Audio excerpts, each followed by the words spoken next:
When is it time for an artist to get an agent? That answer is going to be different depending on whether you ask the artist or the agent.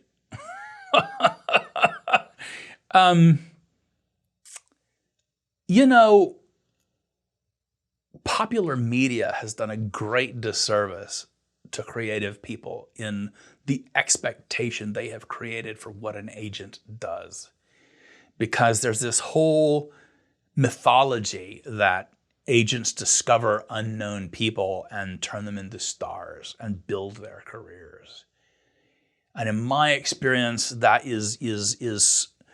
it's like a unicorn. Maybe it happens. I don't know those people. I've never had that agent. And when I tell people this, they're like, well, what do you pay them 10% for? And oh my God, they take 10% of the jobs you get yourself. And I say, they bring the value because my agents at least negotiate my deals. And typically they'll, if nothing else, get what they call an agent fee, which means the client pays the 10%. Sometimes they get me more money, sometimes they get me more per diem, sometimes they get me a better hotel room. But even if they didn't do any of those things, there is a cachet and a prestige to having an agent. And at a certain point in your career, I think you are expected to have an agent. Having said that, I know some really prominent people who don't have agents, you know, just like some of them don't have cars. And, you know, Bill Murray doesn't have an agent. He has an 800 number. So if you're Bill Murray, you can do that. But, you know, I just, the reality with an agent is I don't think any agent, agents are, it's again, we have to remind ourselves, we think of ourselves as artists. We think that this is art and we are creating art.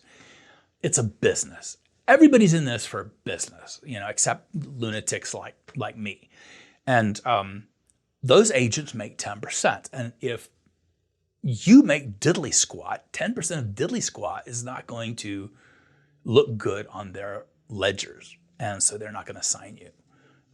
They're not in the business of investing in people. And you know, you might say, oh, well, that's kind of harsh. And, you know, why don't they take a chance? But again, remember, there are all those successful working people out there. Remember we were talking about the volunteering, why would you work for free? It's like, who's going to pay you when there are 100 experienced people over here that they could also pay?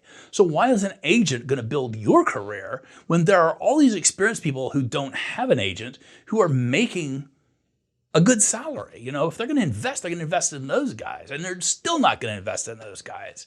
So, you know, it's you really kind of have to be in that position where your numbers are worth, you know, cashing in on. And the other thing is typically agents will, when you're at that place, an agent will seek you out. You know, you've won a festival award, and that could be an exception too. I mean, maybe if you just had this amazing festival film, maybe they would roll the dice on you, but that's probably in anticipation of the fact that, you know, Netflix and Hulu and Amazon are going to be offering you some opportunities.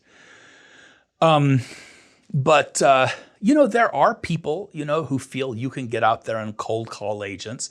I early on had an agent, you know, who I just sought out, but they didn't do much but take 10%. And you really have to consider that, you know, why are they signing you? And if you're just 10% to them, then they're not a brand name, they're not a recognizable agent. I mean, is that the right thing? And I'm not saying it is or it isn't because I don't know. I mean, you know, maybe that little bit of prestige is a thing that you feel works. Maybe somebody who would hire you also thinks it works.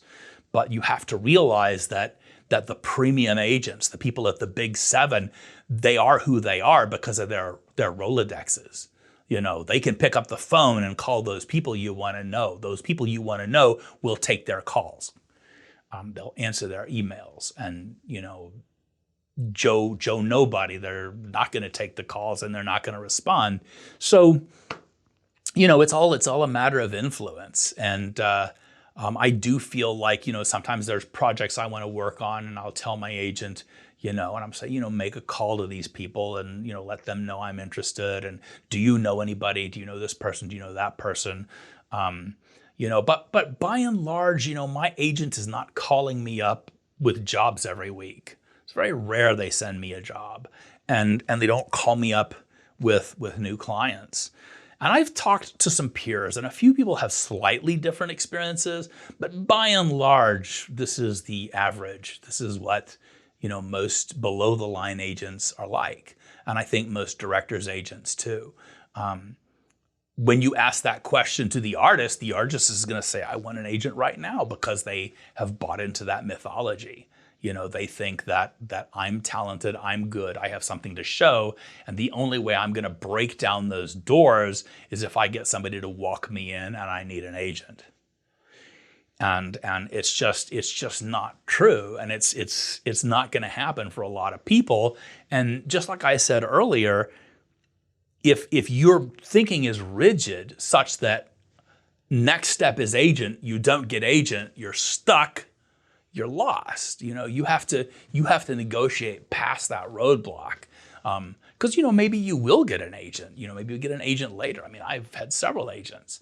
But the thing is that my experience in this business is, even when you have an agent, you still have to do it all yourself. It's all on you. Everybody, and again, it's a human thing, because look, I would love for somebody to show up and say, oh, Brad, here, let me take you and get you this meeting, and here's a job, and here's a limo, and we're going to take you to your new house in Beverly Hills. And, that's the dream, isn't it, for every human being? But it's just not the reality. I mean, just like, again, there's the exception. Sure, that happens to some people. But if it doesn't happen for you, does that mean you're going to stop? I've been a very working class filmmaker all my life, and I've had agents, and I've been a member of the Canadian Society of Cinematographers, and I've been a member of, the International Cinematographers Guild. I've done a lot of things, and I have a lot of associations and a lot of friends. And, sometimes, Noel Vega will call me up and suggest me for a movie that leads to a bunch of other stuff. And that's great. And it happens, but I can't wait around for that to happen. I can't make achieving my goal dependent on an external force or an agent. It's really, again, like I said, I have an agent. I've had an agent for quite a few years, and I like him. I think he's a really good agent. But, I'm not waiting around for him. He does what he does, and that is, that is just complementary to what I do. I run my own show. I just recently had, for California Christmas, Sean and I hired a publicist. And we really liked our publicist, and it's something that I did because I had wished I had done it earlier in my career, and I really didn't. Because you're on films and you're with companies and they have publicists. But eventually you come to realize that those publicists are not publicizing you, they're publicizing the movie or the stars or the production company or the director. But if you hire your own publicist, that publicist is publicizing you.